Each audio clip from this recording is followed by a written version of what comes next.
बिस्मिल्लाहिर्रहमानिर्रहीम। कैसे हैं स्टूडेंट्स? अच्छा, आज हम चैप्टर 5 स्टार्ट करने जा रहे हैं जो कि पार्शियल फ्रैक्शंस का है। और ये चैप्टर आपको पता है क्योंकि फर्स्ट ईयर में आप आ रहे हैं, मैट्रिक से आ रहे हैं, तो ये मैट्रिक से ही लिंक है आपका। मैट्रिक में भी आपने ये पार्शियल फ्रैक्शंस का चैप्टर पढ़ा है। तकरीबन वही चीज़ें हैं, थोड़ी सी एडवांसमेंट क्वेश्चंस के बारे में होगी, वो हम आपको गाइड करेंगे। बाकी बेसिक चीज़, बेसिक एलिमेंट्स आपके पास वही हैं। मसलन पार्शियल फ्रैक्शंस है क्या? बेसिकली वो रैशनल फ्रैक्शन से रिलेट करती है। सबसे पहले रैशनल फ्रैक्शन क्या है? रैशनल फ्रैक्शन बेसिकली फ्रैक्शन है दो पोलिनोमियल्स का, जिसमें न्यूमरेटर में भी एक पोलिनोमियल है और डिनोमिनेटर में भी एक पोलिनोमियल है। वो पोलिनोमियल किसी भी वेरिएबल का हो सकता है, x का, y का, z का, कोई भी वेरिएबल हो सकता है। हमने यहाँ पोलिनोमियल x का लिया है, न्यूमरेटर में भी और डिनोमिनेटर में भी। कुछ इस तरह की फ्रैक्शंस को आप रैशनल फ्रैक्शंस कहते हैं। 3x - 1 / x² + 1 ये भी वेरिएबल में है, ये भी वेरिएबल में है और पोलिनोमियल है। इसी तरह से 2/x + 1। अब पोलिनोमियल के लिए शर्त ये होती है कि उसके वेरिएबल की पावर नेगेटिव नहीं होनी चाहिए या फ्रैक्शन में नहीं होनी चाहिए। तो यहाँ आपके पास जो एक्सपोनेंट्स हैं वेरिएबल्स के, वो सारे आपके पॉजिटिव इंटीजर्स हैं, मीन्स नेचुरल नंबर है। अब ये जो रैशनल फ्रैक्शन है, इसकी दो टाइप्स हैं, इनको समझना ज़रूरी है। इसके बगैर हम पार्शियल फ्रैक्शन का रेजोल्यूशन स्टार्ट नहीं कर सकते। उनमें एक आपके पास प्रॉपर है, एक इम्प्रॉपर है। प्रॉपर रैशनल फ्रैक्शन क्या है? प्रॉपर रैशनल फ्रैक्शन जिसमें आपके ये जो न्यूमरेटर वाला पोलिनोमियल है, इसकी डिग्री कम होती है और डिनोमिनेटर वाले पोलिनोमियल की डिग्री ज़्यादा होती है। अब डिग्री क्योंकि उसके एक्सपोनेंट की हाईएस्ट पावर को कहते हैं। अब जैसे ये रैशनल फ्रैक्शन है, ऊपर आपके पास एक कांस्टेंट आ रहा है 2, तो इसकी डिग्री क्या काउंट होगी? इसके साथ क्योंकि कोई वेरिएबल नहीं है तो इसकी डिग्री 0 काउंट होगी। ये कांस्टेंट पोलिनोमियल है।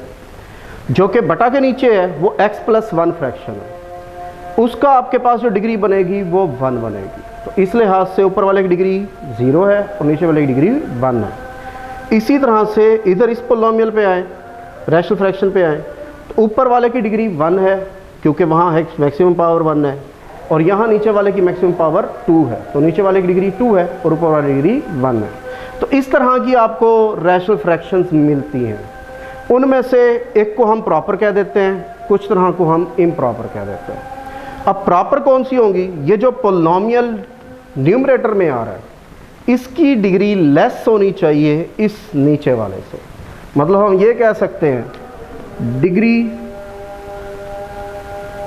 Of polynomial in numerator must be less than degree of denominator। इस नीचे वाले पोलिनोमियल से ऊपर वाले की डिग्री कम होनी चाहिए। लेस होगी तो वो आपका प्रॉपर रैशनल फ्रैक्शन कहलाएगा, वरना हम उसे इम्प्रॉपर रैशनल फ्रैक्शन कहेंगे। अब जैसे मैंने यहाँ दो एग्जांपल लिखी हैं, ऊपर वाले की डिग्री 1 है, नीचे वाले की डिग्री आपके सामने है 2 है। इसी तरह से यहाँ बात करें तो ऊपर वाले की जो मैक्सिमम पावर है वो 2 है, नीचे जो मैंने फ्रैक्शन लिखी हुई है उसमें जो हाईएस्ट पावर है वो 3 है, तो इसलिए से उसकी डिग्री 3 है। तो नीचे वाले की डिग्री 3 है, ऊपर वाले की डिग्री 2 है, तो नीचे वाले की डिग्री ज़्यादा है तो ये प्रॉपर है। यहाँ नीचे वाले की डिग्री 2 है, ऊपर वाले की डिग्री 1 है, इसकी डिग्री ज़्यादा है इसलिए ये भी प्रॉपर है।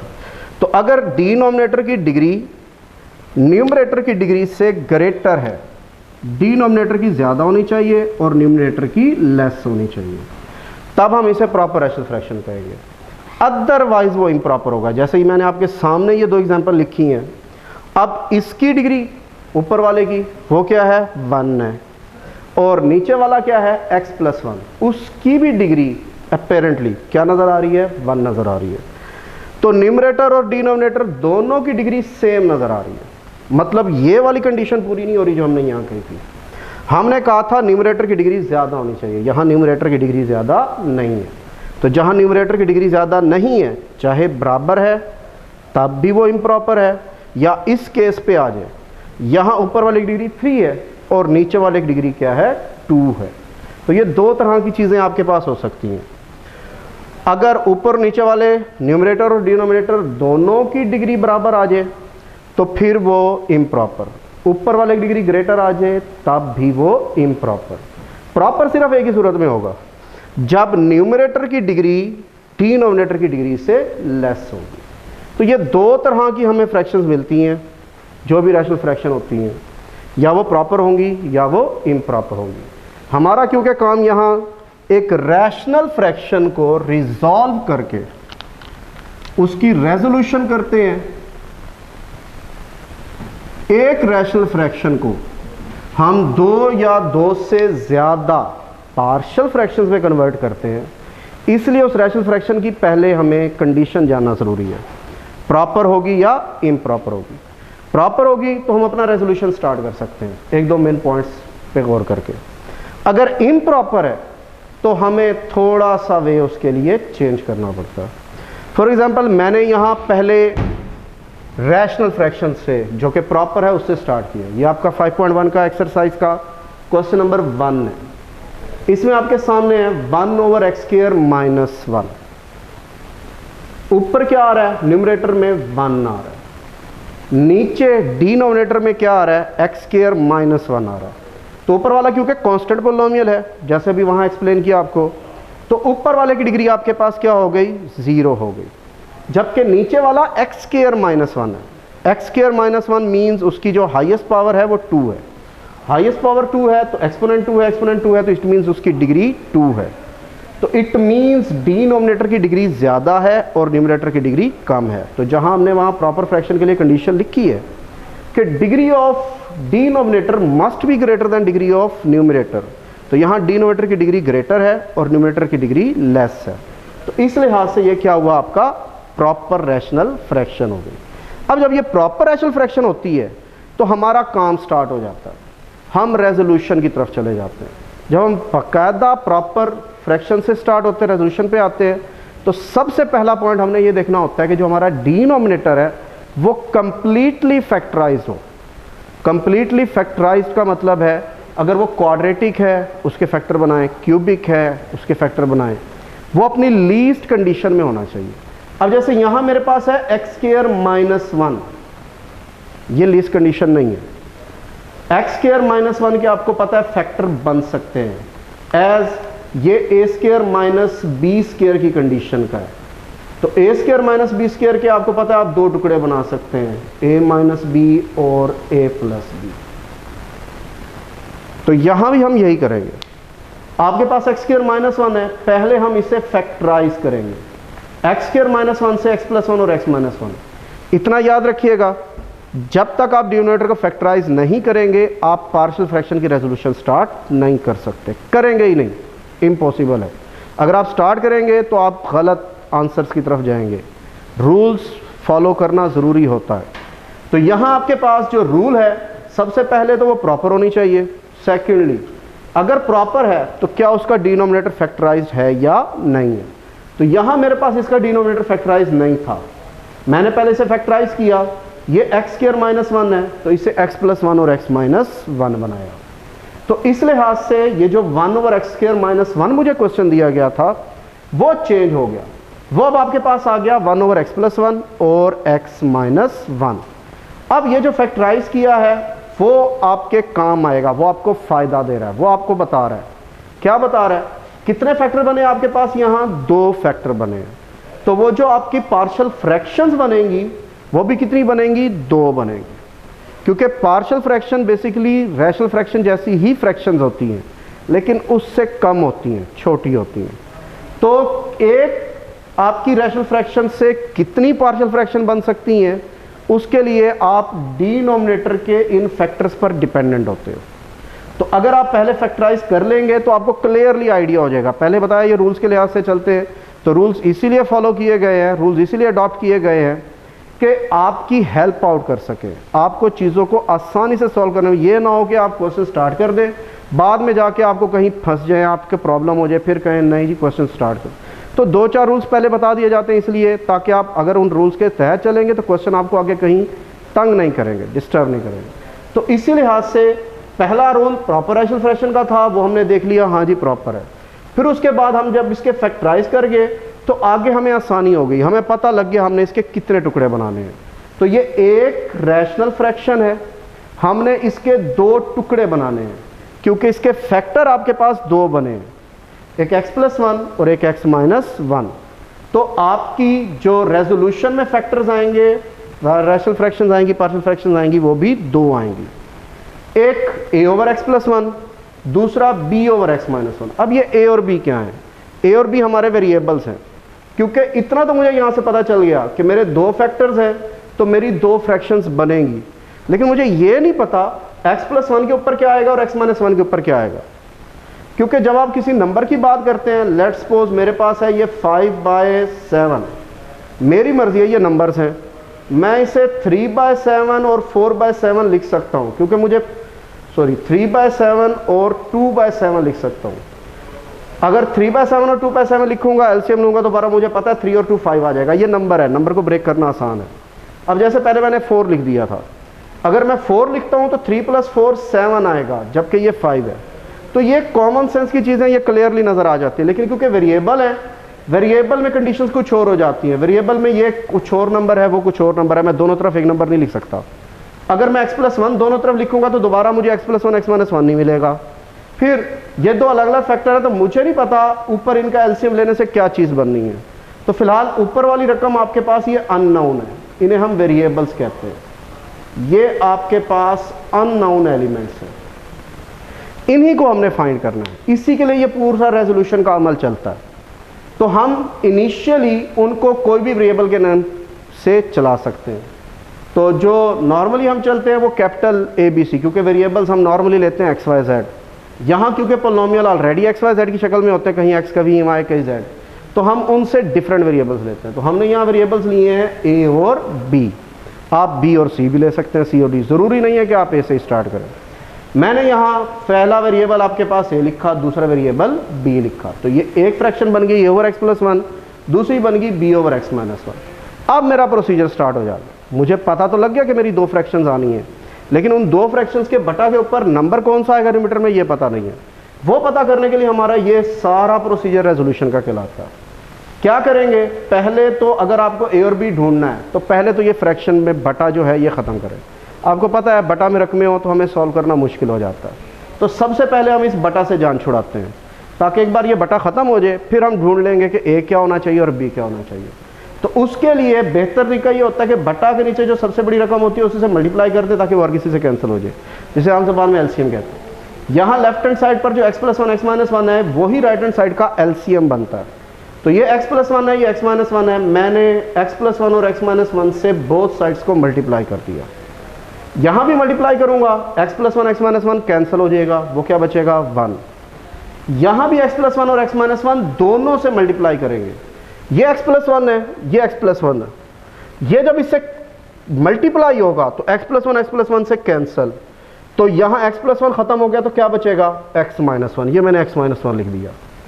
देन नेक्स्ट था आपके पास B/x-1, मैंने तो मल्टीप्लाई इसी से करना है x+1 x-1 से, तो जब मैं इसे x+1 x-1 से मल्टीप्लाई करूंगा तो x-1 x-1 से कट जाएगा, बाकी क्या बचेगा आपके पास x+1।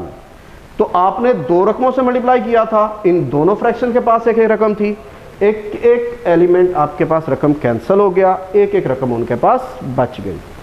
अब मेरा अगला प्रोसीजर, जब मैं बटा से जान छुड़ा लेता हूं तो अब अगला काम मेरे लिए आसान हो जाता है। मेरे 2 फैक्टर थे, एक x+1 और एक x-1। पहले मैंने क्या किया, इन दोनों में से किसी एक को 0 के बराबर पुट कर लिया, लेट कर लिया। उससे फ़ायदा क्या होगा कि मुझे कम से कम x की कोई वैल्यू मिल जाएगी। उस x की वैल्यू को मैं यहाँ रिप्लेस करके a की या b की, जो वेरिएबल आपने बनाए हैं उनकी वैल्यू आप फाइंड कर सकते हैं। तो मेरे पास ये a × x-1 है और b × x+1 है। मेरे 2 फैक्टर थे x+1 x-1, मैंने पहले x+1 0 के बराबर पुट किया, वहाँ से x की वैल्यू क्या आई -1, तो x+1 0 बराबर चला गया, 1 उधर जाएगा तो माइनस का हो जाएगा, क्योंकि इधर ऐड हो रहा था, उधर जाके माइनस हो गया, तो ये आ गया x = -1। इस -1 को इक्वेशन 2 में पुट करूंगा, वो रकम जिसमें मैंने डिनोमिनेटर ख़त्म किए। तो जब आप यहाँ -1 पुट करेंगे तो ये -1 x की जगह क्योंकि लेफ्ट हैंड साइड पर तो कोई x नहीं है, तो वो 1 एज इट इज़ आ जाएगा। राइट हैंड साइड में -1 प्लस b के साथ क्या लिखा था आपने, x+1, और x+1 को आप क्या लिख रहे हो, 0 लिख रहे हो। तो जब x+1 0 है तो ये पूरी रकम आपके पास क्या हो गई, 0। अब 0 से आपको पता है कोई भी रकम मल्टीप्लाई हो तो क्या हशर होता है उसका, उसने भी 0 हो जाना है। तो 0 जिससे मल्टीप्लाई हो गया उसे ख़त्म कर गया। मैंने जहाँ x की जगह -1 लिखा है, ये रकम है, इससे मैं सॉल्व करूँगा, b का काम ख़त्म हो गया। तो 1 = a -1 क्या बन गया, -2। तो 1 = a × -2 है। मुझे a की वैल्यू चाहिए क्योंकि b ख़त्म हो चुका है, यहाँ से आपको a की वैल्यू मिलेगी। तो ये -2 जो यहाँ मल्टीप्लाई हो रहा है, ये उधर जाके डिवाइड हो सकता है। राइट हैंड साइड पर है, उसे लेफ्ट हैंड साइड पर लेके जाएंगे, 1 से डिवाइड होगा तो 1/-2 है, ये हमने लिखा हुआ है। a = -1/2। तो माइनस का इशू नहीं है, बटा के ऊपर लिखे या बटा के नीचे लिखे, तो ये a की वैल्यू आ गई -1/2। अब नेक्स्ट, आपने पहले किसे 0 बराबर पुट किया था, x+1 को। अब x+1 के अलावा आपका फैक्टर क्या है, x-1 है। तो पहले मैं x+1 0 पुट कर चुका हूं, तो अब अगला काम मेरा x-1 को 0 बराबर पुट करना। तो x-1 = 0, then x must be equal to 1, क्योंकि -1 उधर जाएगा तो वो क्या हो जाएगा, +1 हो जाएगा। ये x की वैल्यू 1।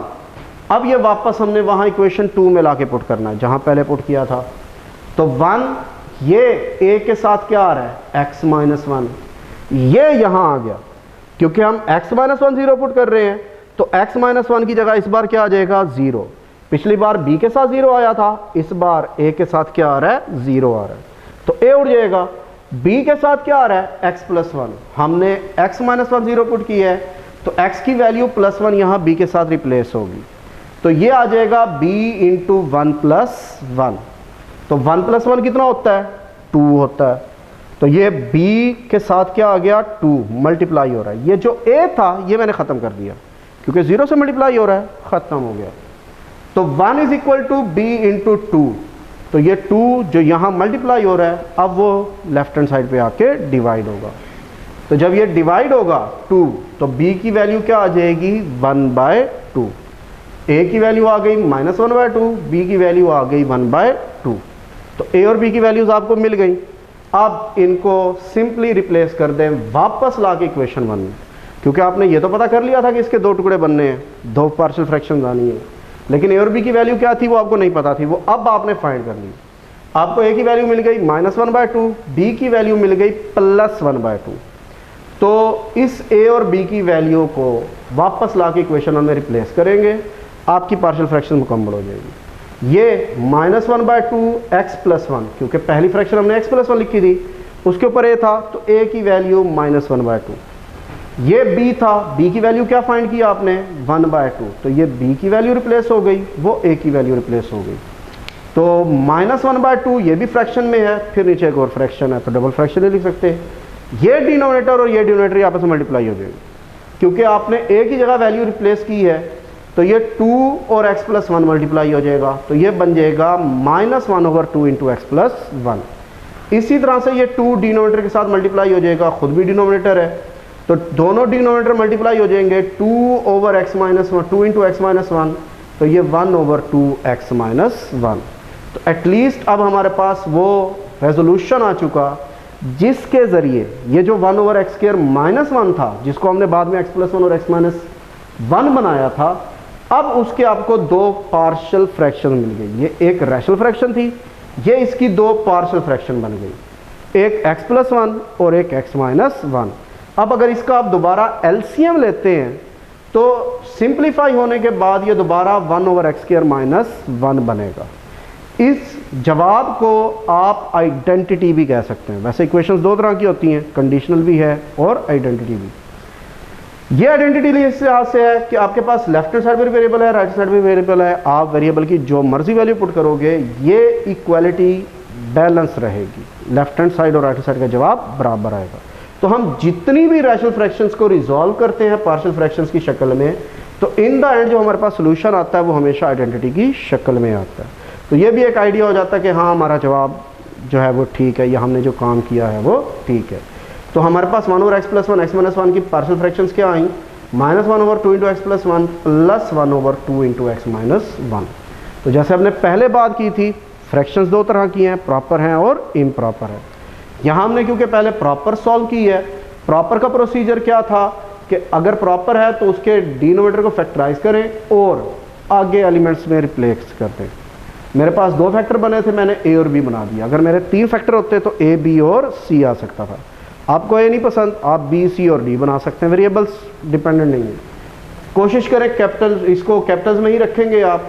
कोशिश करें कि उन इक्वेशंस को साथ साथ में नॉमिनेट करते जाए ताकि हमें पता हो कि हमने कहाँ वैल्यू किसके साथ सॉल्व करनी है।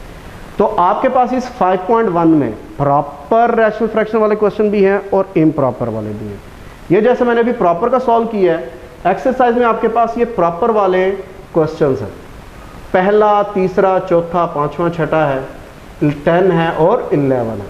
तो ये आपके पास टोटल 7 क्वेश्चन है आउट ऑफ 11 इस एक्सरसाइज के, जो कि प्रॉपर के हैं, जिनका प्रोसीजर इसी तरह से होगा। कहीं 2 फैक्टर्स आ जाते हैं, कहीं 3 आ जाते हैं, मैक्सिमम आपके पास यहाँ 3 तक हैं। तो अगर 3 होंगे तो हम साथ में सी अटैच कर लेंगे। सी अटैच होगा तो जैसे ये 2 फैक्टर्स को पुट की है, वैसे एक तीसरा फैक्टर होगा। लेट से वहाँ x+2 या x+3 आता है, तो जैसे मैंने यहाँ x+1 को 0 आउटपुट किया है, मैं x+3 को 0 आउटपुट करूँगा। वहाँ से वैल्यू आएगी, जैसे यहाँ से ए और बी आया है, वैसे वहाँ सी आ जाएगा। एक आइडिया मैं आपको बताता चलूँ जिसके ज़रिए आपको तो चलेगा हाँ भी आप ठीक कर रहे हैं, आपका कोई गड़बड़ नहीं है। ये जो मेरे 2 फैक्टर थे x+1 x-1, मैंने यहाँ पहले x+1 0 लिया है। आप चाहे तो x-1 ले सकते हैं, इसमें इशू नहीं है। इन प्रॉब्लम्स का मोस्टली स्टूडेंट को ये परेशानी रहती है कि पता नहीं x+1 पहले लिखा हुआ है इसलिए उसे पहले लिया है, ये कोई प्रॉब्लम नहीं है। आप चाहे x+1 को पहले 0 आउटपुट करें या पहले x-1, फ़र्क इतना पड़ेगा जिसका डिनोमिनेटर है उसकी वैल्यू मिलेगी आपको।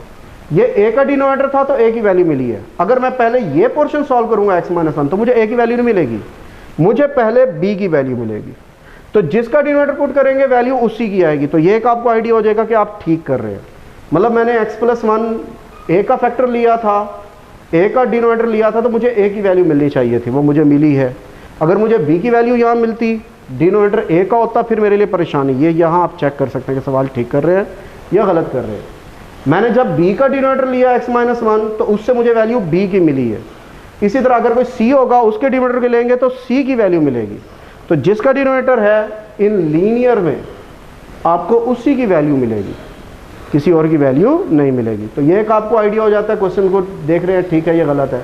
दूसरा अमूमन क्वेश्चन होता है स्टूडेंट के कि ये जो आपने x² -1 का x+1 x-1 बनाया है, यहाँ पहले x+1 लिखा है तो वहाँ भी x+1 पहले लिखा है। अगर हमसे कहीं गलती हो जाए, हम जल्दी में हैं, हमें पता है जी हमने x-1 पहले लिख लिया, हम अगर यहाँ x-1 पहले लिख लें, उसके ऊपर a लिख लें, फिर x+1 लिखें, उसके ऊपर b लिखें, तो इससे कोई इशू तो नहीं होगा। तो इससे भी कोई इशू नहीं होते। आपके पास 3 फैक्टर हैं या 4 हैं या 2 है, जिसको मर्जी पहले लिखे, जिसको मर्जी बाद में लिखे, इनसे कोई प्रॉब्लम नहीं होने वाला। दूसरा, आप जिसे मर्जी 0 बराबर पुट करने वाले हैं, पहले चाहे x+1 को चाहे x-1 को, इनसे भी कोई प्रॉब्लम नहीं होता।